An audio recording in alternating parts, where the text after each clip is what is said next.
कमला, मुझे माफ कर देना।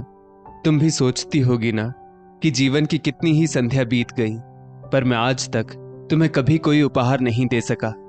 हर लड़की सपने सजाकर शादी करती है और कितनी खुशियां उसे मिलती भी है, पर तुम्हें मेरे साथ कोई खुशी नसीब नहीं हुई।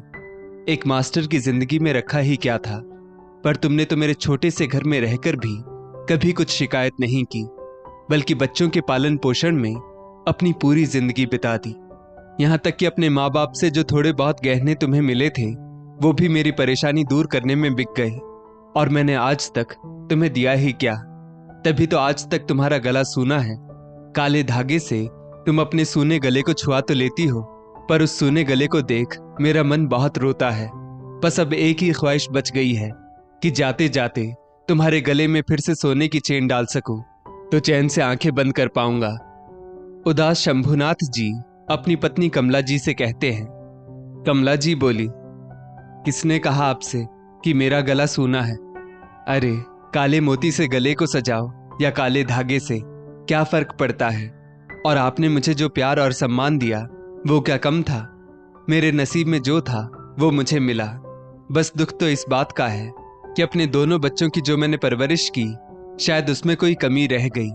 तभी तो त्योहार पर जब बेटी घर आती है तो मुझसे ज्यादा अपनी भाभी से इज्जत से बात करती है, और मेरा बेटा अपने परिवार की सुख सुविधा का तो ख्याल रखता है, पर बूढ़े माँ बाप की दवाई लाने में आनाकानी करता है।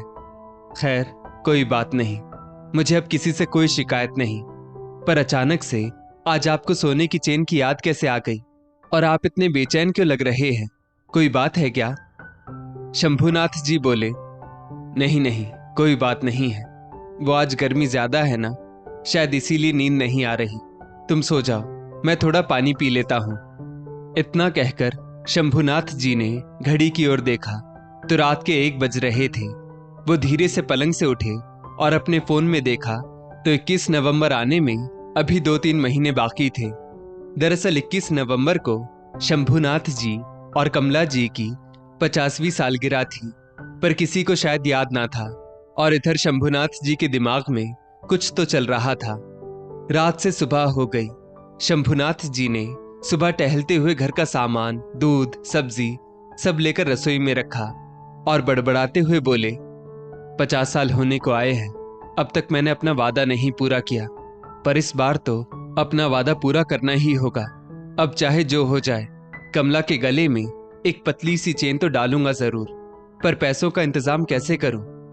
इतना कहते हुए शंभुनाथ जी हॉल में बैठे और अपने बेटे सुजीत से बोले, बेटा, टीवी देख रहे हो? मुझे तुमसे कुछ जरूरी बात करनी थी। सुजीत गुस्से में बोला, टीवी ऑन करके टीवी ही देखूंगा ना, पढ़ाई तो करूंगा नहीं। और आपको सुबह सुबह मुझसे क्या कहना है? देखिए, मुझसे पैसे वैसे मत मांगना, क्योंकि मेरे पास पैसे हैं नहीं, और घर का सामान लाने के लिए आपको आपकी बहू अनीता पैसे देती है, और मुझे पूरा यकीन है आप उनमें से भी कुछ ना कुछ पैसे बचा ही लेते होंगे, तो पैसे वैसे की बात मत कीजिएगा। शंभुनाथ जी ने बड़ी हिम्मत जुटाई और बोले, बेटा, मुझे तुम्हारे पैसे नहीं चाहिए, मुझे मेरी मेहनत की कमाई से कुछ पैसे चाहिए। सुजीत आश्चर्य से बोला, आपकी कमाई? मैंने आपकी कौन सी कमाई रखी है जो आपको दे दूं? शंभुनाथ जी बोले, बेटा, तुम तो जानते हो कितनी मेहनत करके और अपना पेट काट कर मैंने और तुम्हारी माँ ने ये घर बनवाया था, फिर ऊपर 2 कमरों का मकान बनवाया कि किराया लग जाएगा तो बाकी की जिंदगी कट जाएगी। अब ऊपर के मकान में तुम रहते हो और नीचे स्टोर रूम में हमारे रहने की व्यवस्था कर दी है। खैर, कोई बात नहीं, तुमने उन दोनों कमरों को किराए पर लगा तो दिया, पर बेटा, अब वो किराए के पैसे मुझे दे दो, मुझे बहुत जरूरत है उनकी। सुजीत बोला, क्या ऐसी कौन सी पैसों की जरूरत आन पड़ी जो आप किराया मांगने आ गए?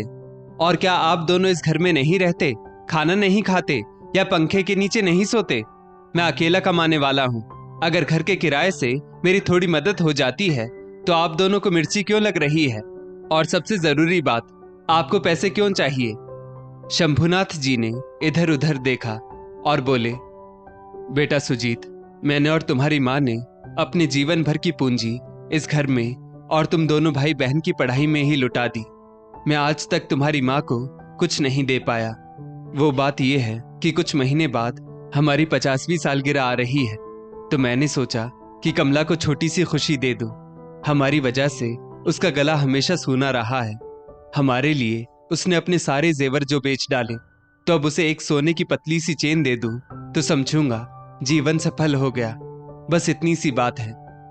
तभी अनीता वहां आई और बोली, वाह जी वाह, देखो तो जरा, इनकी बीवी सोने की चेन नहीं पहनती है, उसका जिम्मेदार भी इन्होंने आपको बना दिया। और बुढ़ापे में सोने की चेन पहनकर वो कहां जाएंगी? और कहीं घर से बाहर निकलते ही चोर उचक्के चेन के चक्कर में बुढ़िया का गला ना काट दे, इस बात की चिंता नहीं है आपको? सुजीत बोला, अनीता सही तो कह रही है। और बुढ़ापे में ये सब शौक माँ को है या आपको? चेन तो एक बहाना है, बस किराए का पैसा ये अपनी मुट्ठी में रखना चाहते हैं, जो कि होगा नहीं। अब जाइए, सुबह सुबह मेरा दिमाग मत खराब कीजिए। 2 वक्त का खाना जो मिल रहा है ना, कहीं वो भी ना बंद हो जाए। बेचारे शंभुनाथ जी सिर झुकाए अपने कमरे में गए और अपनी पुरानी अटैची से कुछ कागजात निकालने लगे। शंभुनाथ जी को परेशान देख कमला जी बोली, ये क्या कर रहे हैं? पूरा सामान उलट पलट कर रहे हैं। आप आखिर ढूंढ क्या रहे हैं, बताएंगे मुझे? शंभुनाथ जी ने अटैची खोली, सब कागज इधर उधर बिखर गए। फिर अचानक उनकी नजर घर के कागजातों पर पड़ी। उन्हें अपने कुर्ते में छिपाकर वो घर से बाहर निकलने लगे। तभी कमला जी बोली, अरे सुनिए तो, कहां जा रहे हैं, कुछ तो बताइए। शंभुनाथ जी बोले, 1000 बार कहा है, कहीं जाते समय पीछे से टोका मत करो, पर तुम्हारी तो आदत ही खराब है। और हाँ, इस बारे में अपने बेटे बहू के सामने कुछ मत कहना। जब तक मैं ना आऊं बस खामोश रहना। इतना कहकर शंभुनाथ जी वहां से निकल गए। कमला जी बुदबुदाई, लो कर लो बात, जब पूछो तो नाराज हो जाते हैं और ना पूछो तो कहते हैं तुम्हें क्या, मैं कहीं भी जाऊं? इन आदमियों के दिमाग में क्या चलता है कोई नहीं जानता। चलो अब ऊपर जाकर बहू के कमरे की सफाई कर दूं, वरना कहीं वो नाराज हो गई तो बेटा भी नाराज हो जाएगा। इतना कहकर कमला जी ऊपर के दोनों कमरों की साफ सफाई करने लगी। थोड़ी देर बाद शंभुनाथ जी अपने एक पुराने मित्र नारायण बाबू के घर पहुंचे। अपने इतने पुराने मित्र को सालों बाद देखकर नारायण बाबू ने बाहें फैलाई और गले लगाकर बोले, शंभुनाथ, तुम तो मुझे भूल ही गए यार। एक ही शहर में रहकर भी ना तो मुझे बुलाते हो, ना कभी मेरे घर पर आते हो। चलो कोई बात नहीं, इतने सालों बाद ही सही, पर आए तो तुम। आओ बैठो। अरे बहू देखो, मेरा पुराना मित्र आया है, इसके लिए चाय पानी का बंदोबस्त करो। इतना कहकर नारायण बाबू शंभुनाथ जी को अपने स्टडी रूम में ले गए। शंभुनाथ जी और नारायण बाबू बचपन के दोस्त थे, पर जिंदगी ने किसी को बहुत मौके दिए तो किसी को एक भी नहीं, जिसके कारण नारायण बाबू एक नामी वकील बने और शंभुनाथ जी को मास्टर की नौकरी से ही संतोष करना पड़ा। नारायण बाबू बोले, तो बताओ दोस्त, आज कैसे आना हुआ? शंभुनाथ जी की आंखें भर आई और उन्होंने अपना मन खोलकर अपने मित्र के सामने रख दिया। नारायण बाबू बोले, वो सब तो ठीक है, पर तुम मुझसे क्या चाहते हो? वो बोले, ये मेरे घर के कागजात हैं। कहने को तो घर मेरे और मेरी पत्नी के नाम पर है, पर आज भी सुख मेरे बेटा बहू भोग रहे हैं। यहां तक कि किराए का एक पैसा मेरे हाथ में नहीं आने देते हैं। नारायण बाबू बोले, तो बुढ़ापे में क्या बेटे पर केस करना चाहते हो, जो मेरे पास आए हो? अगर वो अच्छे से तुम्हारा और भाभी जी का ख्याल रख रहे हैं तो साथ रहने में क्या दिक्कत है? मैं भी तो रह रहा हूं अपने बेटे बहू के साथ। शंभुनाथ जी बोले, नहीं यार, वो बात नहीं है। दरअसल हमारे घर में हमें नौकरों जैसा रखा जाता है, और तुम तो जानते हो तुम्हारी भाभी कितनी भोली है। 2-3 महीने बाद हमारी 50वीं सालगिरह है। बच्चों ने तो आज तक हमें एक खुशी नहीं दी, पर मुझे लगता है जाने से पहले अगर मैं कमला को थोड़ी बहुत भी खुशी दे सकूं तो मेरी जिंदगी सफल हो जाए। इसी सिलसिले में मैंने अपने बेटे से कहा कि मुझे कुछ पैसे दे दो, तुम्हारी माँ के लिए मैं एक सोने की चेन लाना चाहता हूँ। पर उसने तो मेरी एक नहीं सुनी और मुझे यहाँ तक कह दिया कि अगर मैंने दोबारा पैसे मांगे तो हमें खाने को 2 रोटी भी नहीं मिलेगी। इतना कहते कहते शंभुनाथ जी की आंखों से झरझर आंसू बहने लगे। पूरी बात सुनने के बाद नारायण बाबू बोले, सुजीत तुम्हारे साथ ऐसा कैसे कर सकता है? मैं तो सोच रहा था वो तुम लोगों का बहुत ख्याल रखता है, क्योंकि जब भी मैं उससे मिला और तुम लोगों के बारे में पूछा तो उसने हमेशा यही कहा कि तुम लोगों को हर 2-3 महीने बाद वो घूमने के लिए बाहर भेज देता है। यही सोचकर मैंने भी कभी जांच पड़ताल करने की कोशिश नहीं की। क्या बच्चे ऐसे हो जाते हैं? और तुम्हारी बेटी, उसका क्या? उसने भी तुम्हारी कोई मदद नहीं की? शंभुनाथ जी बोले, उसका तो रहने दो भाई। जब त्योहार पर आती है तो बस लेने आती है, बाकी उसे माँ बाप से कोई मतलब नहीं है। जिंदगी भर की पूंजी मैंने अपने बच्चों पर लुटा दी। अब आखिरी वक्त में अपनी पत्नी की खुशी चाहता हूं, तो क्या मैं गलत हूं? तभी नारायण बाबू की बहू नेहा बोली, बिल्कुल नहीं चाचा जी, आप अपनी जगह पर बिल्कुल सही हैं। और जब बच्चे अपना कर्तव्य भूल जाएं तो माँ बाप को उन्हें सही रास्ते पर लाना ही चाहिए, और इसके लिए चाहे जो भी करना पड़े। पापा जी, आप चाचा जी की पूरी मदद कीजिए, आखिर आप उनके मित्र हैं, आपका भी कुछ फर्ज बनता है। लीजिए चाचा जी, आप चाय पीजिए और निश्चिंत रहिए, पापा जी आपकी पूरी मदद करेंगे। नारायण बाबू ने शंभुनाथ जी के साथ मिलकर कार्यवाही शुरू की, जिसकी कानो कान खबर सुजीत और अनीता को नहीं लगने दी।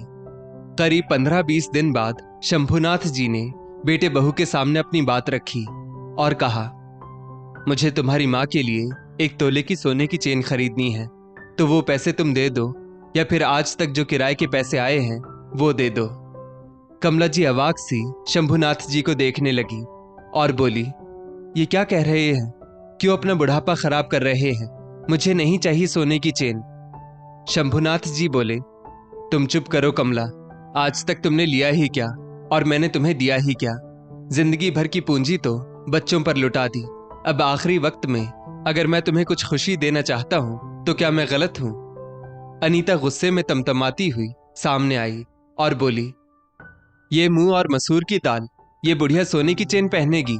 और इस बुढ़े की इतनी हिम्मत कि हमारे सामने ऊंची आवाज में बात करे? चल निकल घर से बाहर।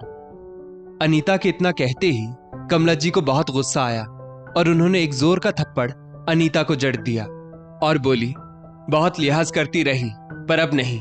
बहू, जब तुम अपने पिता समान ससुर की बेइज्जती कर सकती हो तो तुम तो मेरी बेटी जैसी हो। तुम्हें सही रास्ते पर लाने के लिए मुझे तो कुछ भी करना चाहिए। शंभुनाथ जी आगे आए और बोले, तुम हमें इस घर से क्या निकालोगी? बाहर का रास्ता तो मैं तुम लोगों को दिखाता हूं। सुजीत बोला, बहुत चर्बी चढ़ गई है, लगता है उतारनी पड़ेगी। इतना कहते हुए उसने बहुत जोर से शंभुनाथ जी का हाथ पकड़ा और उन्हें खींचकर बाहर ले जाने लगा।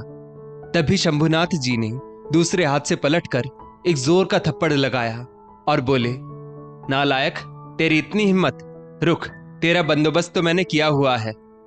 इतना कहते ही शंभुनाथ जी ने बाहर की तरफ देखा तो उधर से नारायण बाबू ने पुलिस कर्मियों के साथ घर में प्रवेश किया। पुलिस को देखकर सुजीत और अनीता के तो पसीने ही छूट गए।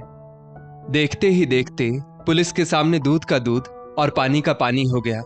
फिर दोनों को घर खाली करने के लिए 1 हफ्ते का समय दिया गया।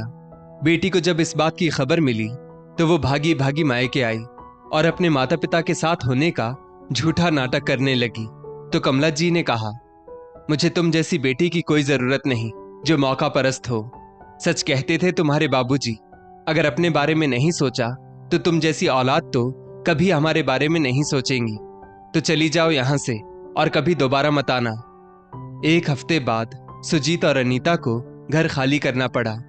केस कोर्ट में चला और फिर फैसला आया कि आज तक जितने भी किराए के पैसे मिले उन्हें सूद समेत सुजीत को अपने पिता को लौटाना होगा।